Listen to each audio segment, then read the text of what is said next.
ஒரு ஊர்ல நாட்டு மக்கள் எல்லாரும் செல்வ செழிப்போட சந்தோஷமா மகிழ்ச்சியா வாழ்ந்து வந்தாங்க. அவங்க சந்தோஷத்துக்கு காரணம் என்னன்னு பார்த்தீங்கன்னா, அவங்க நாட்டோட ராஜா, ராணி 2 பேருமே நல்ல செல்வ செழிப்போட இருந்தாங்க. அவங்களுக்கும் மக்களுக்கும் நல்ல சேவைகளை செஞ்சாங்க. ஏழை பணக்காரன் என்று பாகுபாடு பார்க்காம எல்லாத்துக்குமே உதவி செஞ்சாங்க.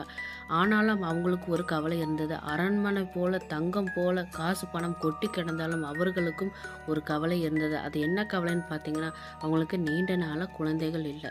குழந்தைகள் இல்லாதனால அவர் ரொம்ப கவலையாக இருந்தாங்க. மகாராஜா காட்டுக்கு வேட்டையாட போயிருந்தார். அப்போ வேட்டையாடிட்டு வந்தப்போ அவருக்கு தண்ணி தாகம் எடுத்துருச்சு. தண்ணி தாகம் எடுக்கணும் ஓரத்தில் ஒரு கரையோரத்தில் தண்ணி குடித்தார்.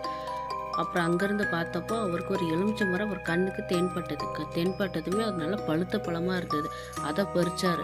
அதை பறித்து உள்ளே வைக்கும் போது ஆன்னு சத்தம், அலற சத்தம். என்னை காப்பாத்துங்க, என்னை காப்பாத்துங்க அப்படிங்கிற